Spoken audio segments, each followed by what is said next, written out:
हरे कृष्ण गो हरे मुरारी, हे नाथ नारायण वासुदेवा। श्रीमन नारायण नारायण नारायण, भजमन नारायण नारायण नारायण, श्रीमन नारायण नारायण नारायण, श्रीमन नारायण नारायण नारायण, श्रीमन नारायण नारायण नारायण, भजमन नारायण नारायण नारायण। नारायण की महिमा बड़ी अपरंपार है और श्रीमद् भागवत पुराण में नारायण का गान ही सर्वोपरि है। और नारायण और जो नारायण की महिमा है, श्रीमद् भागवत नारायण का ही स्वरूप है। अब 20वां अध्याय, ब्रह्मा जी की रची हुई अनेक प्रकार की सृष्टि का वर्णन। सौनक जी कहते हैं, सूत जी पृथ्वी रूप आधार पाकर स्वयंभू मनु ने अब आगे आने वाली संतति को उत्पन्न करने के लिए किन किन उपायों का अवलंबन किया। विद्युत जी बड़े ही भगवत भक्त और भगवान श्री कृष्ण के अनन्य सहृदय थे, इसलिए उन्होंने अपने बड़े भाई धृतराष्ट्र को उनके पुत्र दुर्योधन के सहित भगवान श्री कृष्ण का अनादर करने के कारण अपराधी समझकर त्याग दिया था। वे महर्षि व्यापन के पुत्र थे, महिमा में उनसे किसी प्रकार कम नहीं थे तथा सब प्रकार के भगवान श्री कृष्ण के आश्रित कृष्ण भक्तों के अनुगामी थे। तीर्थ सेवन से उनका अंतःकरण और भी शुद्ध हो गया था और उन्होंने उषा व्रत क्षेत्र हरिद्वार में बैठे हुए तत्वज्ञानियों की में श्रेष्ठ मैत्रेय जी के पास जाकर और क्या पूछा। सूत जी, उन दोनों में वार्तालाप होने पर श्री हरि के चरणों के से संबंध रखने वाली बड़ी पवित्र कथाएं होंगी, जो उन्हीं के चरणों से निकले हुए गंगा जल के समान संपूर्ण पापों को नाश करने वाली होंगी। सूत जी, आपका मंगल हो। आप हमें भगवान की वे पवित्र कथाएं सुनाइए। प्रभु के उदार चरित्र तो कीर्तन करने योग्य होते हैं, भला ऐसा कौन सा रसिक होगा जो श्री हरि की लीला अमृत पान करते करते तृप्त हो जाए। श्रीमन नारायण नारायण नारायण, भजमन नारायण नारायण नारायण, गोविंद मेरो है गोपाल मेरो है, कृपा के बिहारी नंदलाल मेरो है, पाके बिहारी जय हो तुम्हारी लाला, जय हो तुम्हारी। भगवान के भक्त वत्सल विदुर जी भगवान की पवित्र कथाएं सुनने के लिए आतुर थे। प्रभु के उदार चरित्र तो कीर्तन करने योग्य होते ही हैं, भला ऐसा कौन सा रसिक होगा जो श्री हरि की लीला अमृत का पान करते करते तृप्त हो जाए। नैमिष नारायणवासी मुनियों के इस प्रकार के पूछने पर उग्र श्रवा सूत जी ने भगवान में चित्त लगाकर उनसे कहा, सुनिए। नैमिष नारायण इससे कि पूजनीय स्थान है ना, तो यहाँ हम घूमने। सूत जी ने कहा, तीर्थ पर गए, बड़ा तीर्थ स्थान है, यहीं गोपाल जी खोए हमारे। सूत जी ने कहा, मुनिगण अपनी माया से बड़ा रूप धारण करने वाले श्री हरि की रसातल से पृथ्वी को निकालने और खेल में ही तिरस्कार पूर्वक हिरणाक्ष को मार डालने की लीला सुनकर विदुर जी को बड़ा ही आनंद आया और आनंद का अनुभव हुआ। उन्होंने मुनिवर मैत्री से कल के प्रसंग में ये हिरणाक्ष को तो मारा था भगवान ने, नारायण ने बराह रूप में। विदुर जी ने कहा, ब्राह्मण आप परोक्ष विषयों के जानने वाले हैं, अतः बतलाइए कि प्रजापतियों की गति श्री ब्रह्मा जी ने मरीच आदि प्रजापतियों की उत्पन्न करके फिर सृष्टि को बढ़ाने के लिए क्या किया? सृष्टि कैसे बढ़ी? मरीच और मनुष्यरों ने और स्वयंभू मनु ने भी श्री ब्रह्मा जी की आज्ञा से किस प्रकार प्रजा की वृद्धि की? क्या उन्होंने इस जगत की पत्नियों के सहयोग से उत्पन्न किया या अपने अपने कार्य में स्वतंत्र रहकर अथवा सबने एक साथ मिलकर इस जगत की रचना की? श्री मैत्री जी ने कहा, विदुर जी, जिसकी गति को अत्यंत जानना कठिन है, उस जीवों के प्रारब्ध व प्रकृति, नियंता पुरुष और काल, इन तीनों के हेतुओं से तथा भगवान की सानंदी से त्रिगुणमय प्रकृति में क्षोभ होने पर उससे महत्तत्व उत्पन्न हुआ। देव की प्रेरणा से रज प्रधान महत्तत्व से वैकारिक, सात्विक, राजस और तामस, ये 3 प्रकार के अहंकार उत्पन्न हुआ। उसने आकाश आदि 5 तत्वों के अनेक वर्ग प्रकट किए। ये सब अलग अलग प्रकार के रहकर भूतों के कारण रूप में ब्रह्मांड की रचना नहीं कर सकते थे। इसलिए उन्होंने भगवान की शक्ति से परस्पर संगठित होकर एक सुवर्ण वर्ण अंड की रचना की। कैसे रचना की? कि वह अखंड चेतना शून्य अवस्था में रहकर 1000 वर्षों से भी अधिक समय तक कारणाब्द के जल में पड़ा रहा।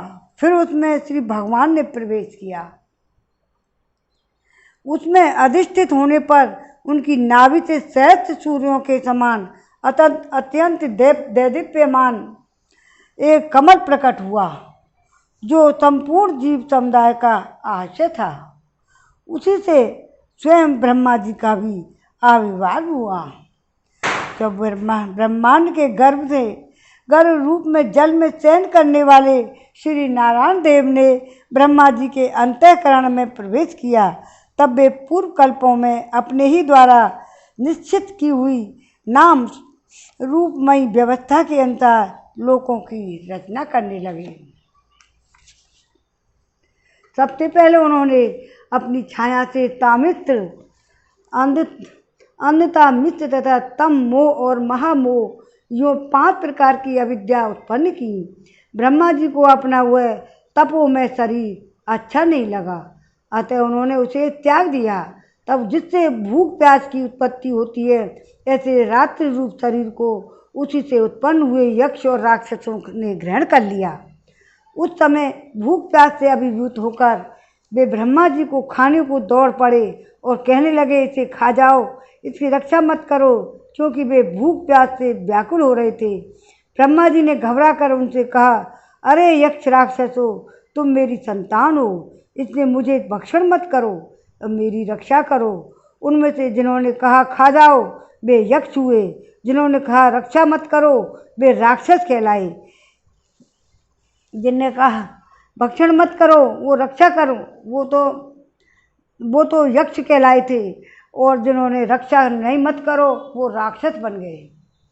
फिर ब्रह्मा जी ने सात्विकी प्रभा से दैदीप्यमान होकर मुख्य देवताओं की रचना की। उन्होंने क्रीड़ा करते हुए ब्रह्मा जी के त्यागने पर उनका वह दिन रूप प्रकाश में शरीर ग्रहण कर लिया। इसके पश्चात ब्रह्मा जी ने अपने जघन देश से कामाशक्त असुरों को उत्पन्न किया। वे अत्यंत कामलोलुप होने के कारण उत्पन्न होते ही मैथुन के लिए ब्रह्मा जी की ओर चले। यह देखकर पहले तो वे हंसे, किंतु फिर उन्हें निरज्ज असुरों को अपने पीछे लगा देख भयभीत और क्रोधित होकर बड़े जोर से भागे। तब उन्होंने भक्तों पर कृपा करने के लिए उनकी भावना के अनुसार दर्शन देने वाले शरणागत वत्सल वरदायक श्री हरि के पास जाकर कहा, हे परमात्मा, आप मेरी रक्षा करिए। मैंने तो आपकी ही आज्ञा से प्रजा उत्पन्न की थी, किंतु यह तो पाप में प्रवृत्त होकर मुझको ही तंग करने चल दी। और हे नाथ, एकमात्र आप ही दुखी जीवों का दूर कर सकते हो। हे प्रभु, जो आपकी शरण में नहीं आते, उन्हें दुख देने वाले भी एकमात्र आप ही हो।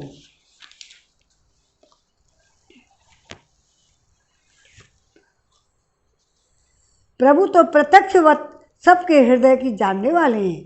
उन्होंने ब्रह्मा जी की आतुरता देखकर कहा, तुम अपने इस काम कलुषित शरीर को त्याग दो। भगवान के यूँ कहते ही उन्होंने वह शरीर भी छोड़ दिया। ब्रह्मा जी का छोड़ा हुआ शरीर एक सुंदर स्त्री संध्या देवी के रूप में परिणित हो गया। उनके चरण कमलों में पाजेब झंकृत हो रहे थे, उसकी आंखें मतवाली हो रही थी और कमर पर धनी की लड़ों से सुशोभित सजीली साड़ी से ढकी हुई थी। उसके उभरे हुए स्तन इस प्रकार दूसरे से सटे हुए थे कि उनके बीच में कोई अंतर ही नहीं रह गया था। उसकी नासिका दंतावली बड़ी ही सुघड़ थी तथा वह मधुर मधुर मुस्कुराती हुई असुरों की ओर हाव भाव पूर्ण दृष्टि से देख रही थी। वह नीली नीली अलकावली से सुशोभित सुकुमारी मानो लज्जा के मारे अपने अंचल में ही सिमटी जाती थी। हे विदुर जी, उस सुंदरी को देखकर सबके सब असुर मोहित हो गए। अहो, इसका कैसा विचित्र रूप, कैसा अलौकिक धैर्य, कैसी नई अवस्था है। देखो, हम काम पीड़ितों के बीच में यह कैसी बेपरवाही विचर रही है। इस प्रकार उनको बुद्धि दैत्यों ने स्त्री रूपणी संध्या के विषय में तरह तरह के तर्क वितर्क करके फिर उसका बहुत आदर करते हुए प्रेम पूर्वक पूछा, हे सुंदरी, तुम कौन हो? किसकी पुत्री हो भामिनी? यहाँ तुम्हारे आने का क्या प्रयोजन है? तुम अपने अनूप रूप को बेमोल सौदा दिखाकर हमको अभागों को क्यों तरसा रही हो? अमले, तुम कोई भी क्यों ना हो, हमें तुम्हारा दर्शन हुआ, यह हमारे सौभाग्य की बात है। तुम अपनी गेंद उछाल कर तो हम दर्शकों के मन को मथे डालती हो। हे सुंदरी, तुम उस उछलती हुई गेंद पर अपनी हथेली की थपथपी मारती हो तब तुम्हारा चरण कमल एक जगह नहीं ठहरता। तुम्हारा कट प्रदेश स्थूल स्तनों के थे बाहर से थक सा जाता है। तुम्हारी निर्मल दृष्टि से भी थकावट झलकने लगती है। अहो, तुम्हारा केशोपास कैसा सुंदर है। इस प्रकार स्त्री रूप से प्रकट हुई उस सायकालीन संध्या ने उन्होंने अत्यंत कामाशक्त कर दिया और उन्होंने उसे कोई रमणी रत्न समझकर ग्रहण कर लिया। तदंतर ब्रह्मा जी ने गंभीर भाव से हंसकर अपनी कांतिमयी मूर्ति से, जो अपने सौंदर्य का मानो आप ही आस्वादन करती थी, गंधर्व और अप्सराओं को उत्पन्न किया। उन्होंने ज्योत्सना चंद्र का रूप तथा उस कांति में प्रिय शरीर को त्याग दिया। उसी को विश्वास वसु आदि गंधर्वों ने प्रसन्नतापूर्वक ग्रहण किया। इसके पश्चात भगवान ब्रह्मा ने अपनी तंद्रा से भूत पिशाच उत्पन्न किए। उन्हें दिगंबर वस्त्रहीन और बाल बिखरे देख उन्होंने आंखें मूंद ली। ब्रह्मा जी के त्यागे हुए उस जमाई रूप शरीर को भूत पिशाचों ने ग्रहण कर लिया। इसी को निंद्रा भी कहते हैं। निंद्रा भूत पिशाचों की है। तो जमाई रूप शरीर को भूत पिशाचों ने ग्रहण किया, इसी को निंद्रा भी कहते हैं। जिससे जीवों की इंद्रियों में शिथिलता आती देखी जाती है। यदि कोई मनुष्य झूठे मुँह सो जाता है तो उस पर भूत पिशाच आदि आक्रमण करते हैं। इसलिए मनुष्य को झूठे मुँह नहीं सोना चाहिए, बच्चों को भी। उसी को उन्माद कहते हैं। फिर भगवान ब्रह्मा ने भावना की कि मैं तेजोमय हूँ और अपने अदृश्य रूप से सात देवगण और पितृगण को उत्पन्न किया। पितरों ने अपनी उत्पत्ति के स्थान पर उस अदृश्य शरीर को ग्रहण कर लिया। इसी को लक्ष्य में रखकर पंडित जन श्राद्ध आदि के द्वारा पितर और श्राद्ध गणों को क्रमशः कव्य, पिंड और हव्य अर्पण करते हैं। अपनी तिरोधान शक्ति से ब्रह्मा जी ने सिद्ध और विद्याधरों की सृष्टि की और उन्हें अपना हुआ अंतर्धान नामक अद्भुत शरीर दिया। एक बार ब्रह्मा जी ने अपना प्रतिबिंब देखा तब अपने को बहुत सुंदर मानकर उस प्रतिबिंब रूप से किन्नर और किम पुरुष उत्पन्न किए।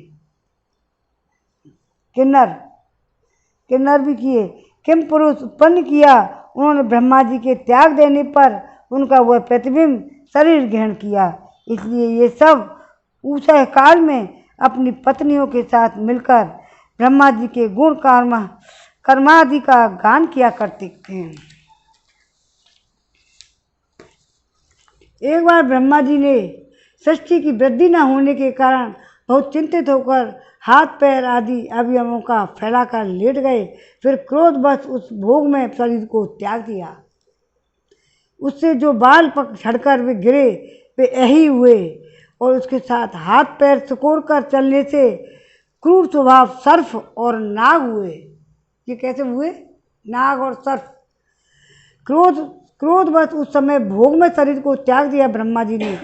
उससे जो बाल झड़ गए थे वे अहे हुए, तथा उसके हाथ पैर सिकुड़ कर चलने से क्रूर स्वभाव से सर्प और नाग हुए, जिनका शरीर फण रूप से कंधे के पास बहुत फैला होता है।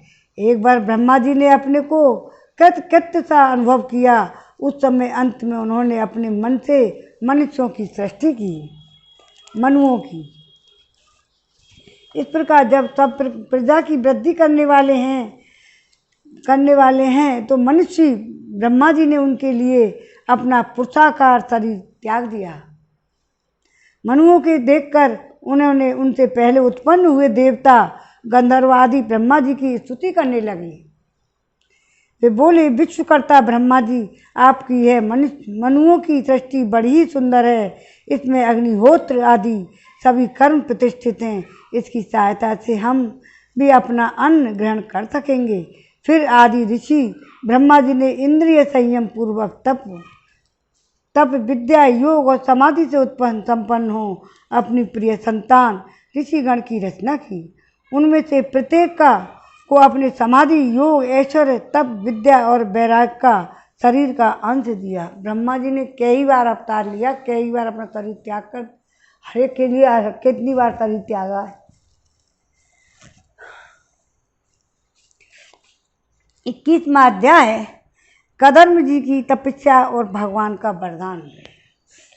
श्रीमन नारायण नारायण नारायण पद्मन नारायण नारायण नारायण मन नारायण नारायण नारायण गोविंद मेरो है गोपाल मेरो है श्री बांके बिहारी नंदलाल मेरो है बांके बिहारी जय हो तुम्हारी जय हो तुम्हारी लाला जय हो तुम्हारी हरिमन श्रीमन नारायण नारायण नारायण भजमन नारायण नारायण नारायण।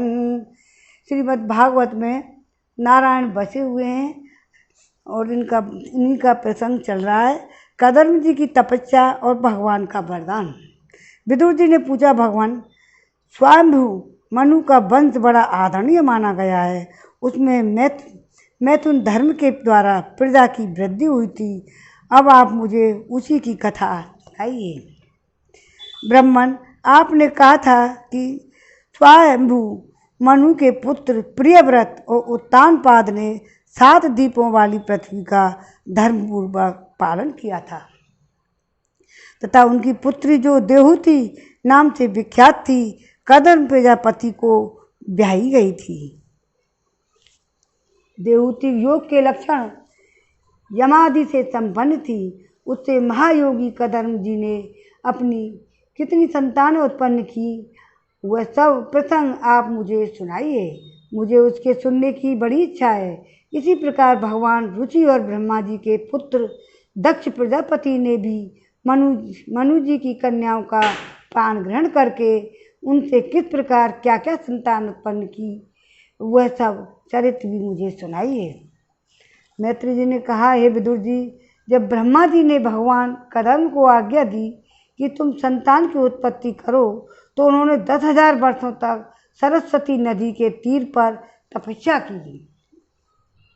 वे एकाग्र चित्त से प्रेम पूर्वक पूजनीय उपचार द्वारा शरणागत वरदायक श्री हरि की आराधना करने लगे।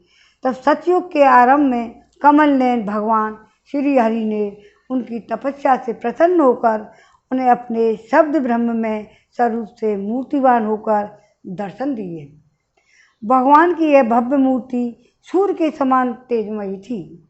वे गले में श्वेत कमल और कुमुद के फूलों माला धारण किए मुख कमल नीली और चिकनी अलकावली से सुशोभित था।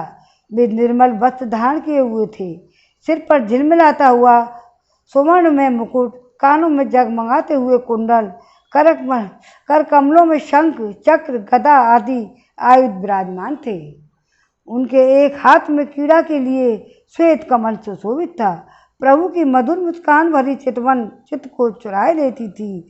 उनके चरण कमल गरुड़ जी के कंधों पर विराजमान थे तथा वक्षस्थल पर श्री लक्ष्मी जी और कंठ में कौस्तुभ मणि सुशोभित थी।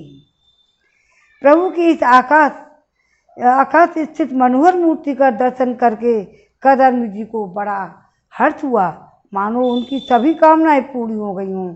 उन्होंने सानंद हृदय से पृथ्वी पर सिर टेक कर भगवान को साष्टांग प्रणाम किया और प्रेम प्रवण चित्त से हाथ जोड़कर सुमधुर वाणी से वे उनकी स्तुति करने लगे।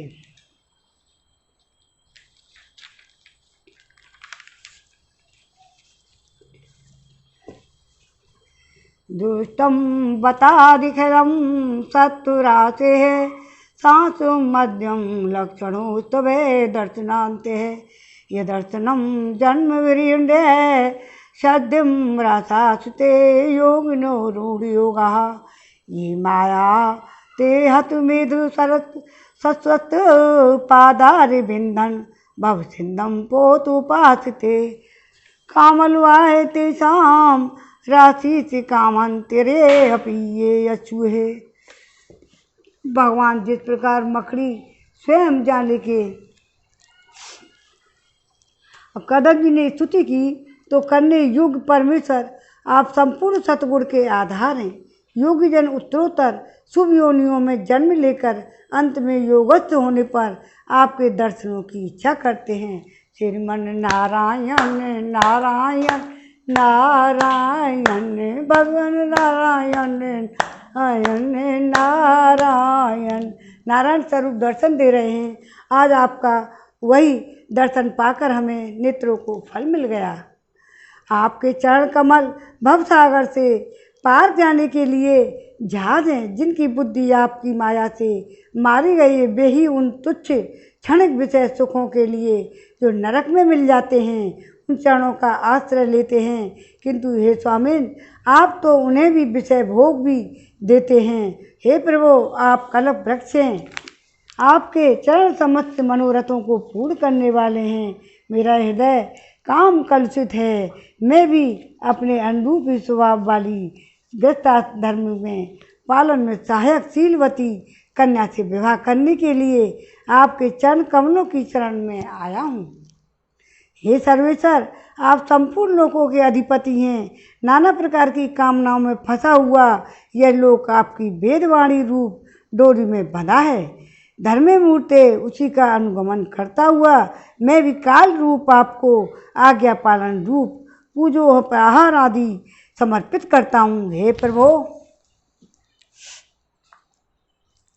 आपके इस भक्त विषयासक्त लोगों और उन्हीं के मार्ग का अनुसरण करने वाले मुझ जैसे कर्म जड़ और पशुओं को कुछ भी न मिलकर आपके चरणों की छत्र छाया में ही आश्रय लेते हैं तथा परस्पर आपके गुणगान रूप मादक सुधा का ही पान करके अपने क्षुधा पिपासा आदि देह धर्मों की शांति करते रहते हैं। हे प्रभु, ये काल चक्र बड़ा ही प्रबल है। साक्षात ब्रह्म ही इसके घूमने की धुरी है। अधिक माम सहित तेरे महीने अरे हैं 360 दिन जोड़े हैं। 6 ऋतुएं नेमी हाल अनंत क्षण पल आदि इसमें पत्राकार धारा हैं और तीन चातुर्मास इसके आधारभूत नाभि हैं। सब महीना इनका बताया है। यह अत्यंत वेगवान और संसार रूप काल चक्र चराचर जगत की आयु का छेदन करता हुआ घूमता रहता है, किंतु आपके भक्तों की आयु का हवात नहीं कर सकता। हे भगवान, जिस प्रकार मकड़ी स्वयं को जाले को फैलाती और उसकी रक्षा करती और अंत में उसे निगल जाती है। उसी प्रकार आप अकेले ही जगत की रचना करने वाले हैं और अपने ही अभिन्न अपनी योग माया को स्वीकार कर उसे अव्यक्त ही अपनी सत्वादि शक्तियों द्वारा स्वयं ही इस जगत की रचना, पालन और संहार करते हैं। हे प्रभु, इस समय आपने हमें अपनी तुलसी माला मंडित माया से परिच्छिन्न सी दिखाई देने वाली सद्गुण मूर्ति से दर्शन किया है। आप हम भक्तों को जो शब्दादि विषय सुख प्रदान करते हैं, वे मायक होने के कारण यद्यपि आपको पसंद नहीं है, तथापि परिणाम में हमारा शुभ करने के लिए वे हमें प्राप्त हों। हे नाथ, आप स्वरूप से निष्क्रिय होने पर भी माया के द्वारा सारे संसार का व्यवहार चलाने वाले हैं तथा थोड़ी सी उपासना करने वाले पर भी समस्त अभिलाषित वस्तुओं की वर्षा करते रहते हैं। आपके चरण कमल वंदनीय हैं। मैं आपको बार बार नमस्कार करता हूँ। मैत्री जी कहते हैं, भगवान की भुहें प्रणय मुस्कान भरी चितवन से चंचल हो रही थी। वे गरुड़ जी के कंधे पर विराजमान थे। जब कदम जी ने इस प्रकार निष्कपट भाव से उनकी स्तुति की कि तब से उनसे अमृतमयी वाणी से कहने लगे। भगवान बोले, श्री भगवान ने कहा, जिसके लिए तुमने आप संयम आदि के द्वारा मेरी आराधना की है, तुम्हारे हृदय के इस भाव को जानकर मैंने पहले से ही उसकी व्यवस्था कर दी है। भगवान तो पहले व्यवस्था कर दें, जो करवाना होता है ना पहले कर देते हैं। हे प्रजापते, मेरी आराधना तो कभी भी निष्फल नहीं होती।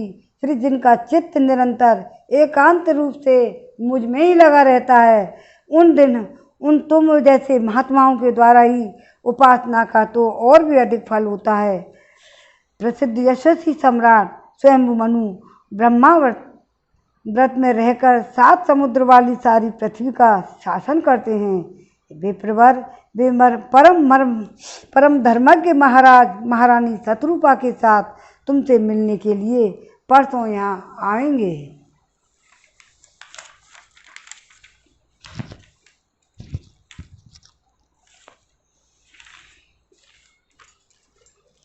उनकी एक रूप यौवनशील और गुणों से संपन्न श्यामलोचना कन्या इस समय विवाह के योग्य है।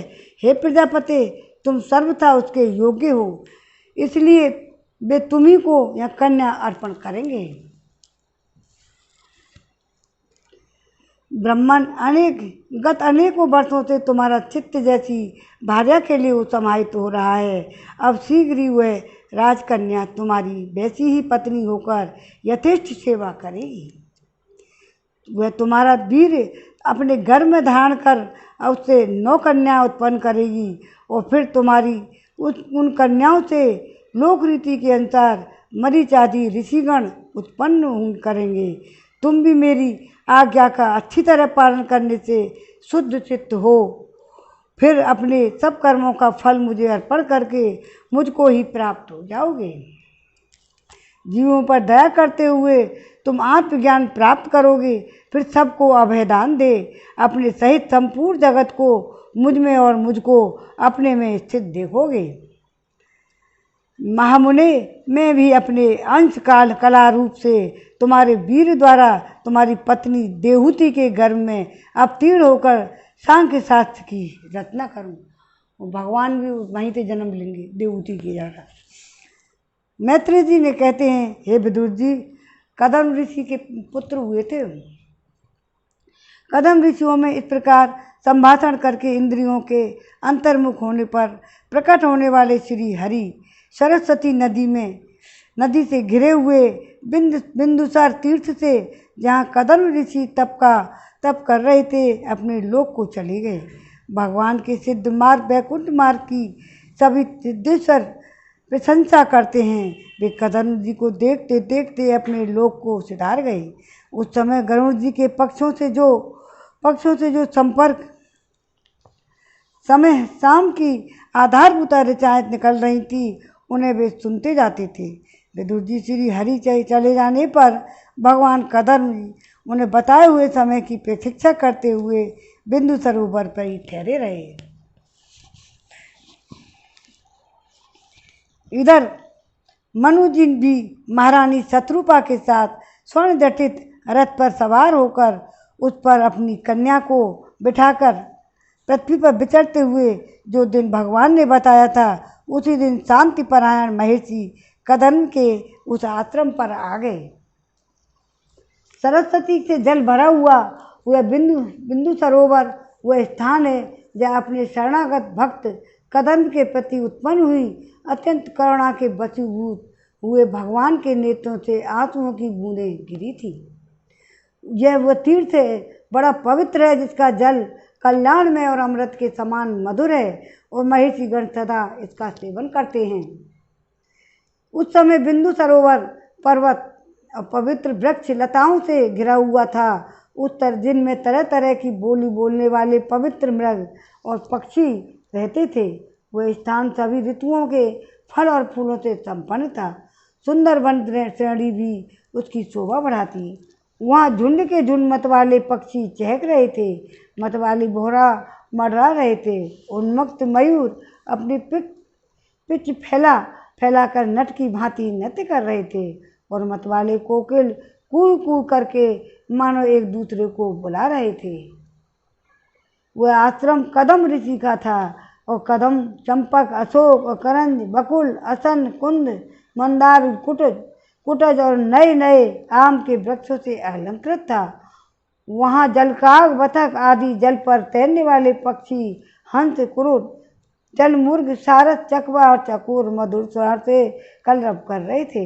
हरण, सुअर, स्याही, नीलगाय, हाथी, लंगूर, सिंह, बानर, नेवले, कस्तूरी मृग आदि पशुओं से भी वह आश्रम घिरा हुआ था।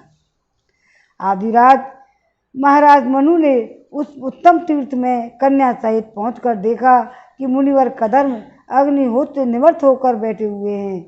बहुत दिनों तक उग्र तपस्या करने के कारण वे शरीर से बड़े तेजस्वी दिख पड़ रहे थे। भगवान के स्नेहपूर्ण चितवन की दर्शन, उनके उच्चारण किए हुए कर्णामृत रूप सुमधुर वचनों को सुनने से इतने दिनों का तपस्या करने पर भी वे विशेष दुर्बल नहीं जान पड़ते थे। उनका शरीर लंबा था और कदम कमल दल के समान विशाल और मनोहर थे। सिर पर जटाएं सुशोभित थीं, कमर में चीर वस्त्र थे। वे निकट से देखने पर बिना शान पर चढ़ी हुई महामूल्य मणि के समान मलिन जान पड़ते थे। महाराज स्वयंभू मनु को अपनी कुटी में आकर प्रणाम करते देख उन्होंने उन्हें आशीर्वाद से संप्रसन्न किया। यथोचित आतिथ्य की रीति से उनका स्वागत सत्कार किया। जब मनु जी उनकी पूजा ग्रहण कर स्वस्थ और चित्त से आसन पर बैठ गए तब मुनिवर कदम्ब ने भगवान की आज्ञा का स्मरण कर उन्हें मधुर वाणी से प्रसन्न करते हुए इस प्रकार कहा।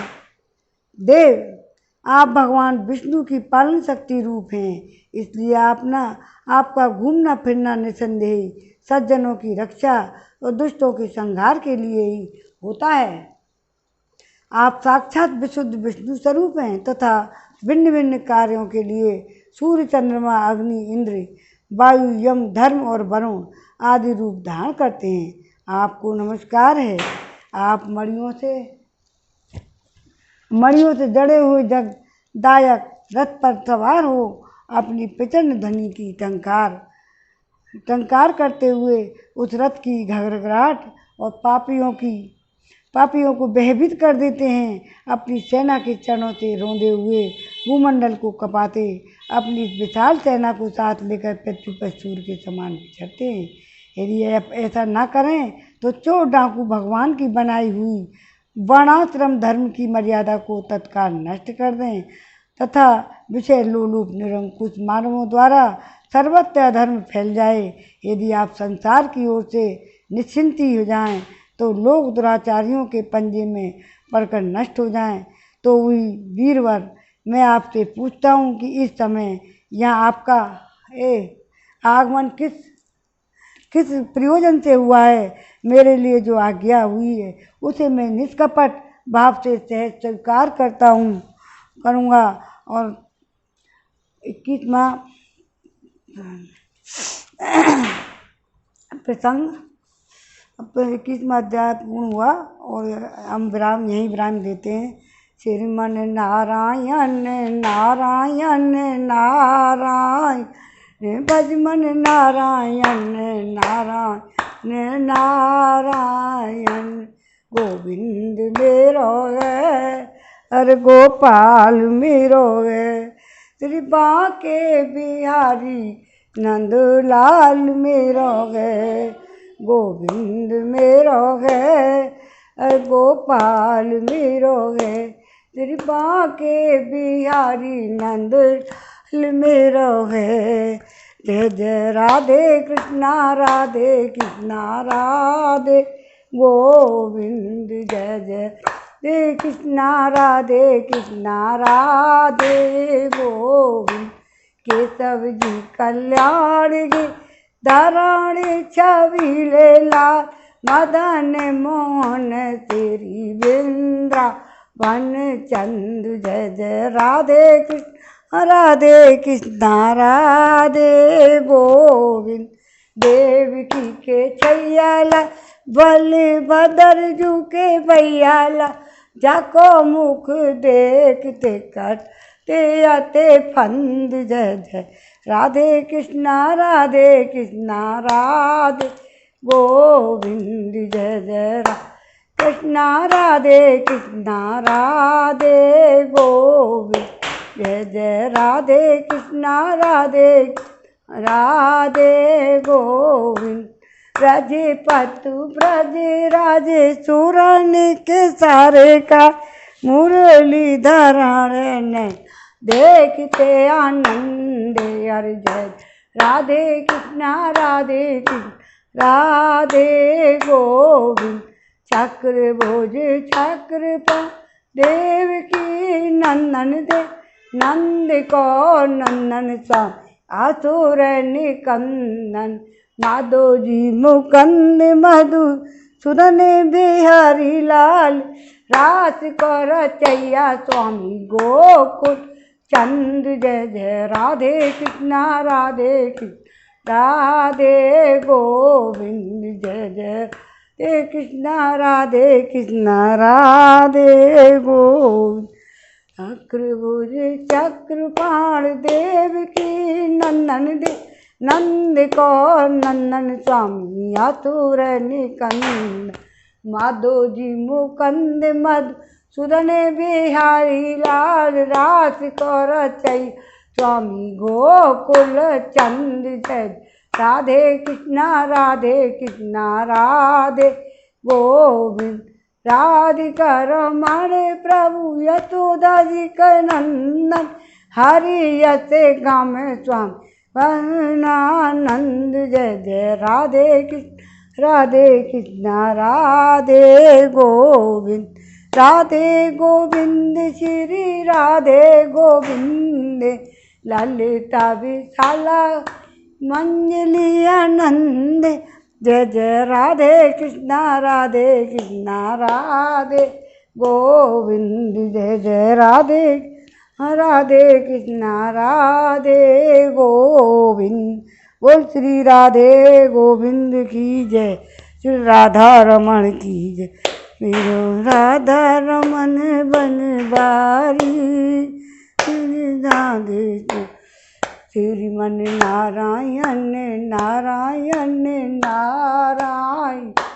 भजमन नारायण गोविंद मेरो है गोपाल मेरो है श्री बांके बिहारी नंदलाल मेरो है बांके बिहारी जय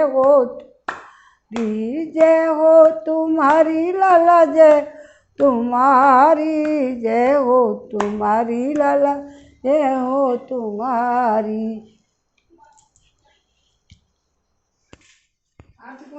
श्री भागवत भगवान की है आरती पापियों को पाप से हटाती। श्री भागवत भगवान की है आरती पापियों को पाप से है तार।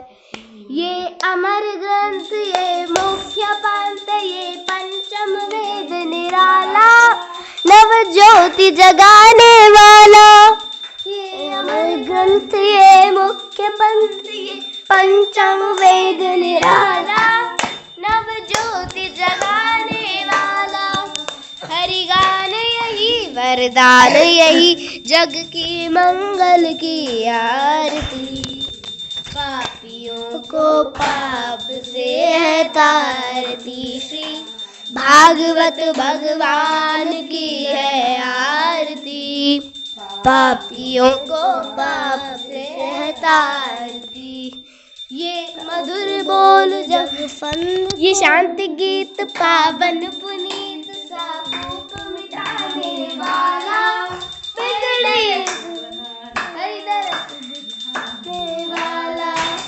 ये शांति गीत पावन पुनीत, सापोप मिटाने वाला, हरि दरस दिखाने वाला। है सुख करनी, है दुख हरिनी, मधुसूदन की आरती। पापियों को पाप से है तारती, श्री भागवत भगवान की है आरती। पापियों को पाप से है तारती, श्री ये मधुर बोल जग संग खोल, सन्मार्ग दिखाने वाला, बिगड़ी को बनाने वाला। ये मधुर बोल जग संग खोल, सन्मार्ग दिखाने वाला, बिगड़ी को बनाने वाला।